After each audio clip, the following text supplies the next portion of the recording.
વાલાઓ, સંકટોનો, વિપત્તિઓનો અને અપમાનોનો સામનો કેવી રીતે કરીએ? સૌથી પહેલા પરમેશ્વરના સમયનો શું કરવાનો છે?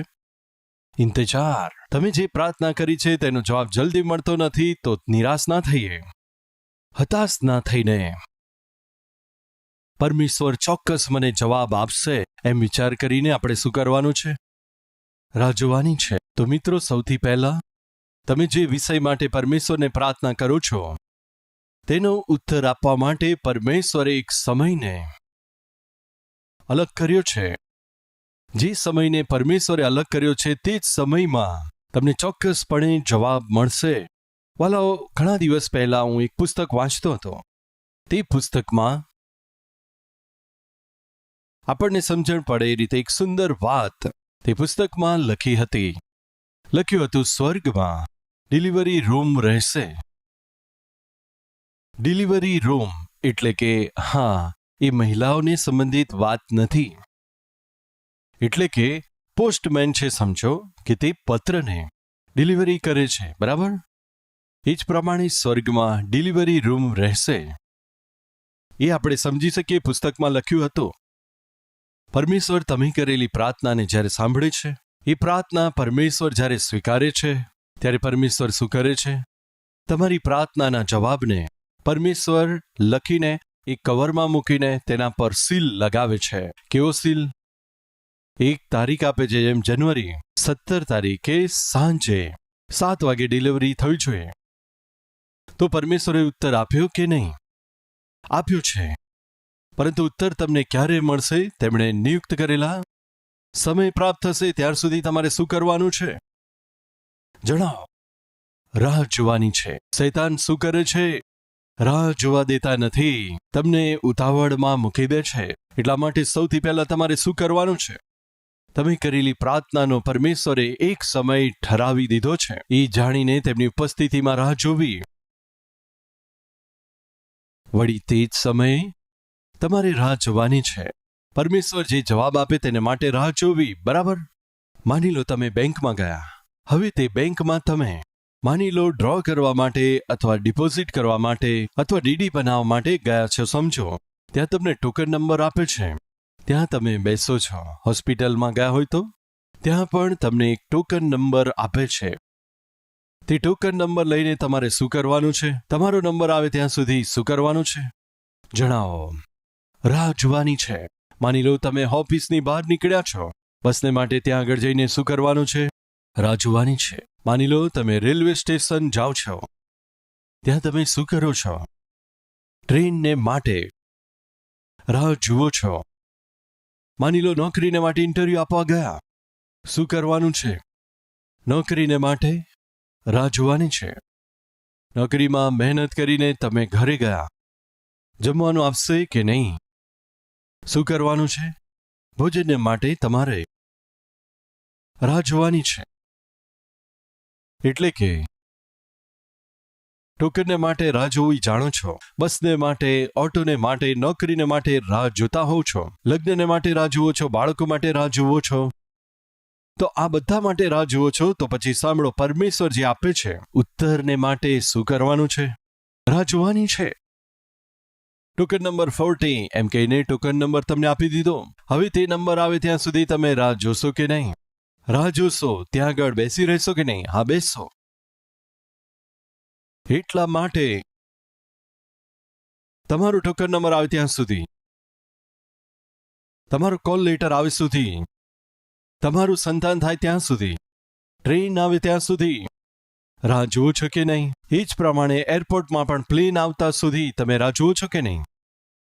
તો પછી પરમેશ્વર જવાબ આપે ત્યાં સુધી રાહ કેમ નથી જોતા? તે સર્વ કરતા સૌથી મહત્વનું એ છે કે પરમેશ્વર તમને ઉત્તર આપે ત્યાં સુધી તમારે વિશ્વાસને ગુમાવ્યા વગર રાહ જોવાની છે. ખૂબ જ મૂલ્યવાન વાત છે. પ્રથમ પરમેશ્વરના સમયને ઓળખવું, સમજવાનું છે. યસ, પરમેશ્વર મને વચન આપ્યું છે. મારી પ્રાર્થનાનો જવાબ આપશે જ વચન આપ્યું છે. મારા આંસુ લૂછી નાખશે વચન આપ્યું છે. સંતાન આપશે વચન આપ્યું છે. નોકરી આપશે વચન આપ્યું છે. સામર્થ્ય સાથે ઉપયોગ કરીશ વચન આપ્યું છે. અપમાનને દૂર કરી દઈશ વચન આપ્યું છે. મને ઊંચે ઉઠાવશે વચન આપ્યું છે, પોતાનું ઘર આપશે એવું વચન આપ્યું છે, સેવા આપીશ વચન આપ્યું છે, હું તને મંડળી આપીશ વચન આપ્યું છે, સુવાર્તાના પ્રચારક બનાવીશ વચન આપ્યું છે. જે વચન પરમેશ્વરે આપ્યું છે તે વચનને પૂર્ણ કરશે. ક્યારે કરશે? તેમણે નિયુક્ત કરેલા સમયમાં તેને આપણે સ્વીકાર કરવાનું છે. બીજું, રાહ જોવાની છે. એ તો જરૂરની વાત છે. ઇબ્રાહીમે રાહ જોઈ હતી, 25 વર્ષ સુધી રાહ જોઈ હતી. શા માટે? કેમ કે તે જાણતા હતા કે પરમેશ્વર એક સમયને નિયુક્ત કર્યો છે. નિયુક્ત સમયમાં મને ચોક્કસપણે જવાબ મળશે. એટલા માટે શું કર્યું? તેણે રાહ જોઈ. યુસુફને પરમેશ્વરે સ્વપ્ન આપ્યું, તે સ્વપ્ન ચોક્કસપણે પૂરા થશે એ રીતે વિશ્વાસ કર્યો. એટલા માટે પરમેશ્વરે એક સમયને નિયુક્ત કર્યો છે. વિશ્વાસ કરીને તેણે રાહ જોઈ, 13 વર્ષ સુધી રાહ જોઈ. કેમ કે 17 વર્ષની ઉંમરે પરમેશ્વરે તેને દર્શન આપ્યું તો 30 વર્ષની ઉંમરે તેમનું દર્શન પૂરું થયું તો, એટલે કે 13 વર્ષ તેમને લાગ્યા હતા. દાઉદને બોલાવીને સમુએલે અભિષેક કર્યા. ઇઝરાયલ દેશના તમે રાજા છો એમ કહીને સમુએલે દાઉદને પરમેશ્વરની ઈચ્છા અનુસાર અભિષેક કર્યા. હવે અભિષેક કર્યા પછી હવે દાઉદ કોણ છે જાણો છો તમે? રાજા થવા માટે અભિષિક્ત થયેલા વ્યક્તિ દાઉદ તો અભિષિક્ત થયેલા વ્યક્તિ છે. પરંતુ ત્યાં આગળ સિંહાસન પર સાઉલ બેઠા હતા, સિંહાસનને છોડ્યા વગર. અને ચોક્કસ કહે છે, હું સિંહાસનને છોડીશ નહીં. અને ઉપરથી પરમેશ્વરે જેનો અભિષેક કર્યો તે દાઉદને મારી નાખવાથી તેના સિંહાસને કોઈ લઈ ના શકે એમ વિચારીને પરમેશ્વર દ્વારા અભિષિક્ત થયેલા એવા દાઉદને સાઉલે મારી નાખવાનો ઘણો પ્રયાસ કર્યો. વાલા ભાઈઓ તથા બહેનો, પરમેશ્વરે તમને પસંદ કરવાથી અથવા પરમેશ્વર તમને આશીર્વાદ આપવાથી અથવા પરમેશ્વર તમારા પ્રતિ ઉત્તમ ઉદ્દેશને રાખે ત્યારે એક વાત તમે ભૂલશો નહીં, તેને તમારાથી દૂર કરવાનો પ્રયાસ શૈતાન ખૂબ જ કરશે. દાઉદને પરમેશ્વરે અભિષેક કરવાથી આ રીતે અભિષિક્ત થયેલા દાઉદ સિંહાસન પર બેસી શક્યા નહોતા. શૈતાન કેટલી બધી અડચણ લાવે છે જાણો છો? 1 વર્ષ નહીં, 2 વર્ષ નહીં, 3 વર્ષ નહીં, 5 વર્ષ નહીં, 10 વર્ષ નહીં, પણ લગભગ 13 વર્ષ સુધી દાઉદ રાહ જોતા રહ્યા. શાના માટે? પરમેશ્વરના કરેલી એ વાચા એટલે કે કરાર પૂરો થાય તેના સમય માટે. એટલે નંબર 1, પરમેશ્વરની ઉપસ્થિતિમાં રાહ જોવાની છે. નંબર 2, પરમેશ્વરના ઉત્તરને માટે આપણે રાહ જોવાની છે. નંબર 3, પરમેશ્વર પોતાનો કરાર પૂરો કરશે એવા વિશ્વાસ સાથે આપણે રહેવાનું છે. હવે ધ્યાનથી સાંભળજો. ઇબ્રાહીમ વિશ્વાસ કર્યો. તે શું છે કે પરમેશ્વરે એક સમય ઠરાવ્યો છે મને પુત્ર આપવા માટે. એ છે પરમેશ્વરની ઉપસ્થિતિમાં રાહ જોવી. અને બીજું, પરમેશ્વરના જવાબને માટે તેણે રાહ જોઈ. હવે ત્રીજું, આ રીતે ઇબ્રાહીમનો પરમેશ્વરના જવાબને માટે રાહ જોવી તે હોઈ શકે અથવા તો તે સમયની રાહ જોવી તેમ હોઈ શકે. એ બંનેનો આધાર શું છે એમ કહીએ તો પરમેશ્વરનો કરાર. શું તમે સમજો છો? આપણા પ્રત્યે પરમેશ્વર ઉત્તમ ઉદ્દેશ્યને રાખીને એ પરમેશ્વર આપણને પુષ્કળતામાં આશીર્વાદ આપે એવી આશા જ્યારે રાખીએ છીએ ત્યારે આપણા તરફથી શું ચાહે છે? ધાર્મિકતાનું જીવન. એ જ ઇબ્રાહીમને કહ્યું હતું, હું સર્વશક્તિમાન પરમેશ્વર છું, હું તમને આશીર્વાદિત કરવા જઉં છું, એટલા માટે તમે મારી ઉપસ્થિતિમાં ચાલો અને સિદ્ધ થાઓ, ફોલ્ટલેસ. કોઈ પણ પ્રકારનો દોષ મૂકવામાં આવે અથવા નિંદા કરવામાં આવે એવી કોઈ પણ કમી તમારામાં જોવા ના મળવી જોઈએ. ધાર્મિકતાનું જીવન જીવો, આ વાતને ભૂલશો નહીં. પરમેશ્વર તમને અને મને ઉત્તમ આશીર્વાદ આપે એટલા માટે શું કરવું જોઈએ? ધાર્મિકતાથી જીવીએ, રાઈટ? તે વાતને મનમાં રાખજો. હું તમને પુષ્કળતામાં આશીર્વાદ આપીશ એમ કહેનારા પરમેશ્વરે શું કર્યું? કરાર કર્યો. તે કરાર પર ઇબ્રાહીમે શું કર્યું? વિશ્વાસ કર્યો. વિશ્વાસ કર્યો એટલા માટે ઇબ્રાહીમ પરમેશ્વરના સમયની રાહ જુએ છે. આ રીતે એ સમયની રાહ જોવાની પ્રક્રિયામાં પરમેશ્વર મને ચોક્કસ જવાબ આપશે એ ઉત્તરને માટે રાહ જુએ છે. સૌથી પહેલા વિશ્વાસને પરમેશ્વર એક સમયને નિયુક્ત કર્યો છે એટલા માટે રાહ જોઈએ. એ સર્વ કરવાનું કારણ શું હતું? કેમ કે પરમેશ્વરે ઇબ્રાહિમ સાથે કરાર કર્યો હતો. ઇબ્રાહિમ સાથે કરાર કર્યો કે હું તને પુત્ર આપીશ. એટલા માટે શું કર્યું? પરમેશ્વરે પુત્ર આપવા માટે એક સમયને ચોક્કસ ઠરાવ્યો છે. વિશ્વાસ કરીને તેણે રાહ જોઈ. ક્યાં સુધી? 25 વર્ષ સુધી. યુસુફને પરમેશ્વરે દર્શન આપ્યું. હું તને ઉત્તમ આશીર્વાદો આપીશ. દર્શન આપ્યું. યુસુફે તે વાત પર વિશ્વાસ કર્યો. એટલા માટે તેણે શું કર્યું? પોતે ઠરાવેલા સમયમાં પરમેશ્વર મને ઉત્તર આપશે એમ વિશ્વાસ કરીને તેણે રાહ જોઈ. દાઉદને પરમેશ્વરે મહાન રાજા બનાવવાનું વચન આપ્યું હતું. હું તને રાજા બનાવીશ એમ કહીને રાજા તરીકે અભિષેક કર્યા હતા. પરંતુ દાઉદ રાજા બની શક્યા નહોતા. પરંતુ તેને વિશ્વાસ હતો, એક દિવસે આ રાજ્ય પર હું શાસન કરીશ. હજી તે સમય આવ્યો નથી, કેમ કે મને સિંહાસન પર બેસાડવા માટે પરમેશ્વરે એક સમયને નિયુક્ત કર્યો છે. પરમેશ્વરે એક સમય નિયુક્ત કર્યો છે એવો તેણે વિશ્વાસ કરીને તે સમય આવે ત્યાં સુધી દાઉદે શું કર્યું? રાહ જોઈ. વિશ્વાસ કરવા માટે અથવા રાહ જોવા માટે આધાર શું છે? પરમેશ્વરનો કરાર. હવે મારો પ્રશ્ન એ છે કે વહાલાઓ, તમે પરમેશ્વર પાસેથી જે કંઈ પ્રાપ્ત કરવાની આશા રાખો છો તેને સંબંધિત કોઈ કરાર શું તમે પામ્યા છો? એ પ્રશ્ન છે. ઉદાહરણ માટે વહાલાઓ, આપણામાં કોઈ જેમને સંતાન નથી એવા કોઈ માતા પિતા હોય તો હું તમને વચન આપું છું ત્યારે પરમેશ્વરે શું વાત કરી? તમારી સાથે કરાર કર્યો? અથવા તમે વચન વાંચતા સમયે અથવા ટીવીમાં જ્યારે વચન જોતા હોવ એ સમયે પરમેશ્વરે વાત કરી હોય, હું તમને સંતાન આપીશ, એ રીતે કંઈ વચન આપ્યું હોય? તો પછી સાંભળો. કેટલાક દિવસ પહેલા મારી પાસે એક પતિ પત્ની આવ્યા હતા. પત્ની ગર્ભવતી હતા. પતિ પત્ની બંને આવ્યા હતા. આવીને શું કહેતા હતા કે બ્રધર, પાછલા વર્ષે પરમેશ્વરે તમારા દ્વારા અમારી સાથે વાત કરી હતી. આગલા વર્ષે એક સુંદર પુત્રને આપીશ. આ રીતે પરમેશ્વરે તમારા દ્વારા વાત કરી, તમારા દ્વારા વચન આપ્યું. તે દિવસે અમે તે વચન પર વિશ્વાસ કર્યો અને આજે પરમેશ્વરના આશ્ચર્ય કારણને અમે જોઈ શકીએ છીએ. હું ગર્ભવતી છું.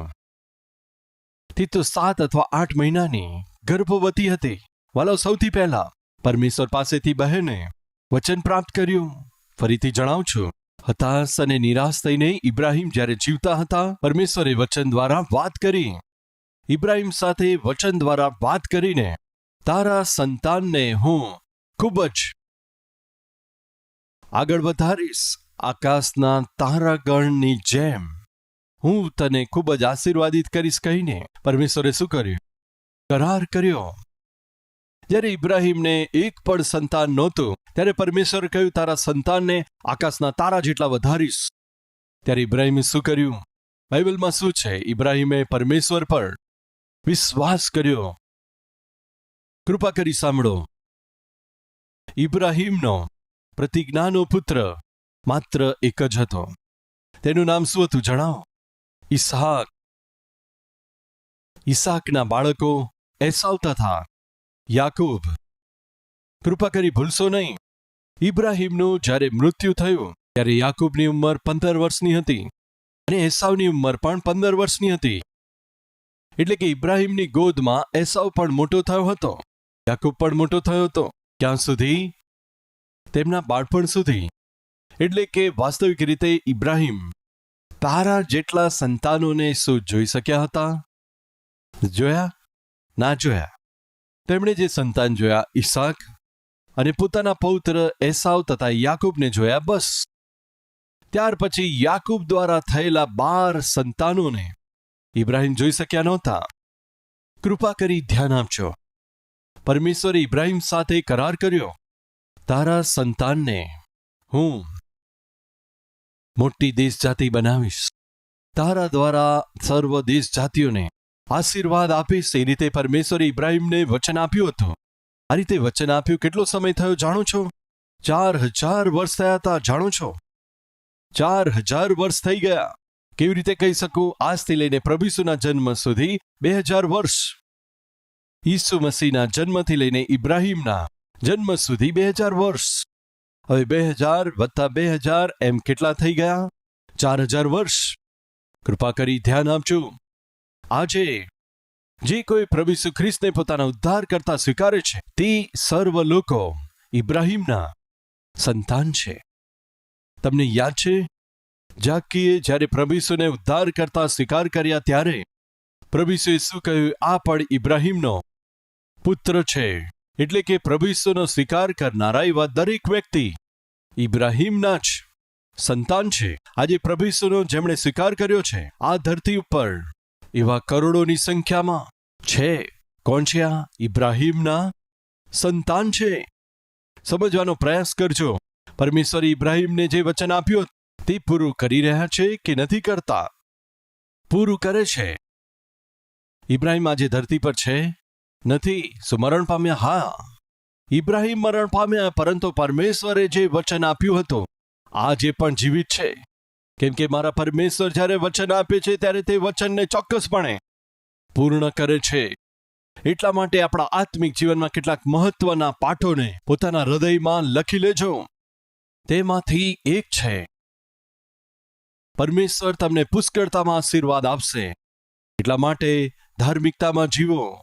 પુષ્કળતાથી આશીર્વાદ આપનાર તે પરમેશ્વર તમને આશીષિત કરે એટલા માટે એક સમયને નિયુક્ત કર્યો છે. એટલા માટે તે સમયની તમારે રાહ જોવાની છે.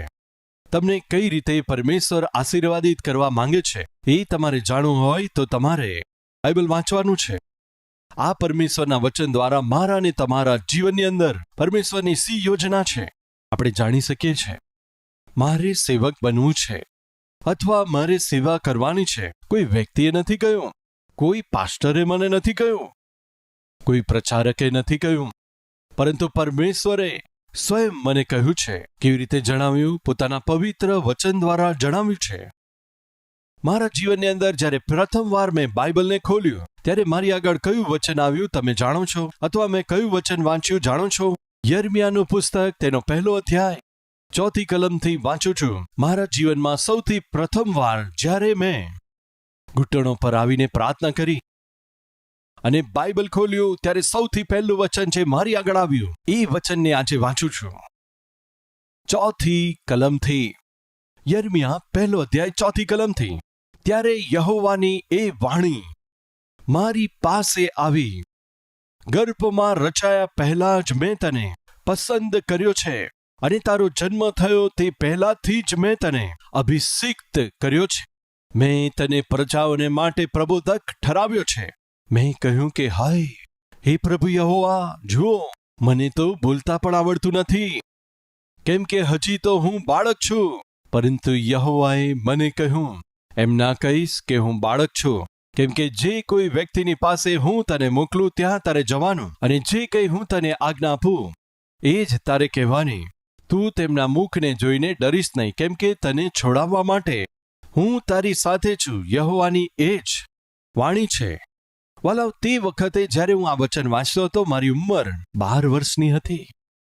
12 વર્ષની નાની ઉંમરમાં જ્યારે હું પ્રથમ વખત મારા જીવનની અંદર બાઇબલ ખોલ્યું, આ વચન પરમેશ્વરે બતાવ્યું. આ વચન વાંચતા સમયે જ મારા હૃદયમાં એક મજબૂત વિશ્વાસ બેસી ગયો. અને તે શું છે કે એક દિવસે પરમેશ્વર મને એક ઉત્તમ સેવક બનાવશે. એટલા માટે તે સમયે હું મારા બાઇબલમાં મેં લખી લીધું હતું.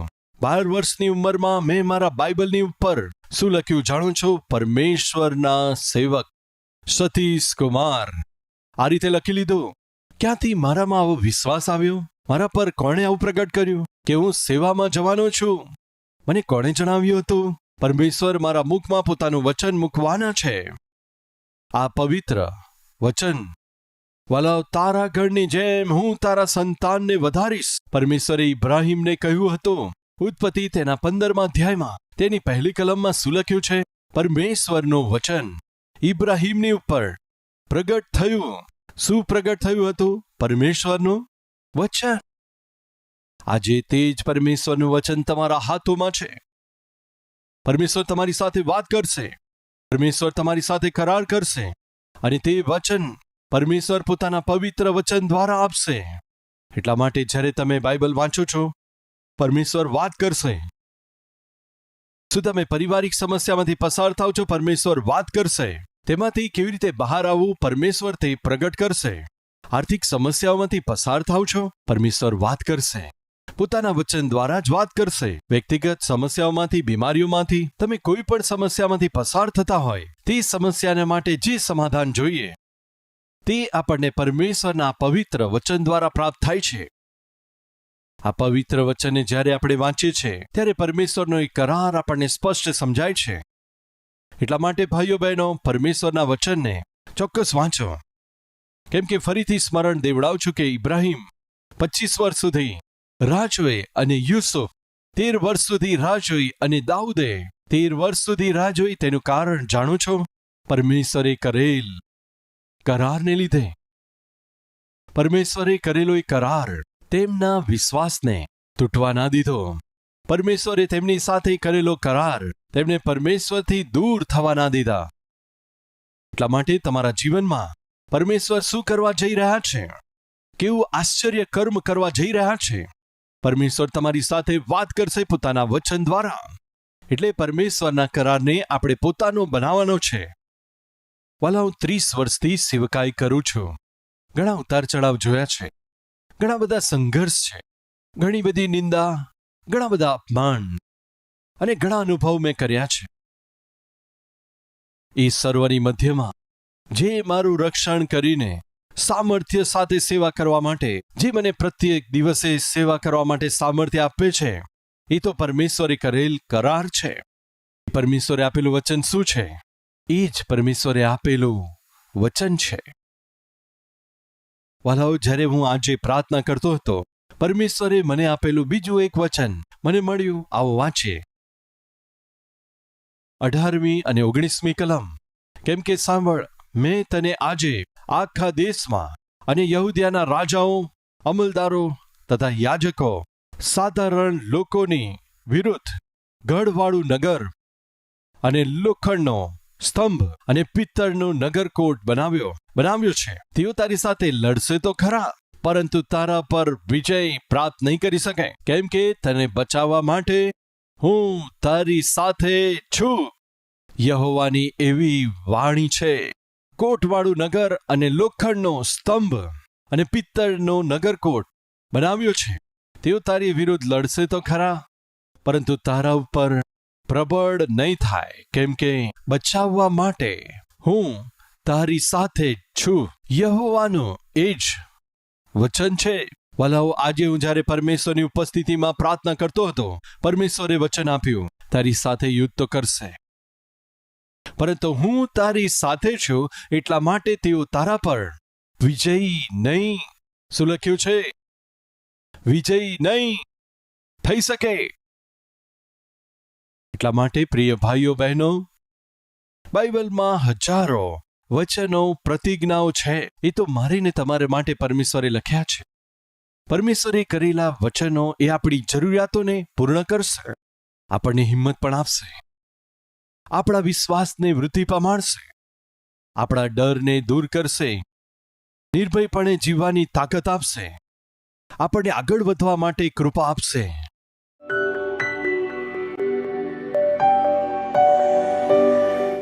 મહાન, પવિત્ર, પ્રેમી, દયાળુ પરમેશ્વર, આજના વચન દ્વારા તમે અમારી સાથે સીધું સ્પષ્ટ વાત કરી છે. પિતા, અમારી પ્રાર્થનાનો જવાબ પ્રાપ્ત કરવા માટે ઘણા બધા સમયમાં અમારે રાહ જોવી પડશે, તમારી ઉપસ્થિતિમાં રાહ જોવી પડશે. પિતા, તમે ઇબ્રાહિમને પુત્ર આપવાનું વચન આપ્યું હતું અને ઇબ્રાહિમે તમારા વચન પર વિશ્વાસ કર્યો. એ વચનને પકડી રાખીને 25 વર્ષ સુધી રાહ જોઈ. પિતા, યુસુફને સ્વપ્ન દ્વારા તમે વચન આપ્યું કે તમે તેને ઉત્તમ આશીર્વાદ આપશો. જીવનમાં ઘણા ઉતાર ચઢાવ આવવા છતાં યુસુફે તમારા પર વિશ્વાસ કર્યો. તમે તેને આખા મિસ્ર દેશ ઉપર અધિકારી બનાવ્યો. પિતા, દાઉદને ઇઝરાયેલી લોકો ઉપર રાજા થવા માટે શમૂએલ દ્વારા તેનો અભિષેક કર્યો, પરંતુ 13 વર્ષ સુધી દાઉદને સાઉલ સાથે સંઘર્ષ કરવો પડ્યો અને તમારા સમયની તે રાહ જોતો રહ્યો. પિતા, જ્યારે તમારો નિયુક્ત સમય આવ્યો ત્યારે તમે દાઉદને સિંહાસન ઉપર બેસાડી દીધો. પિતા, તમે યર્મિયાને વચન આપ્યું, શત્રુ તમારી વિરુદ્ધમાં યુદ્ધ કરશે, પરંતુ તે તમારા પર હાવી નહીં થઈ જાય. તમે વચન આપ્યું, એ જ પ્રમાણે પરમેશ્વર પિતા મારા શત્રુઓ પર અમને વિજય બનાવજો. ઈસુના નામમાં માંગીએ છે પિતા, આમીન.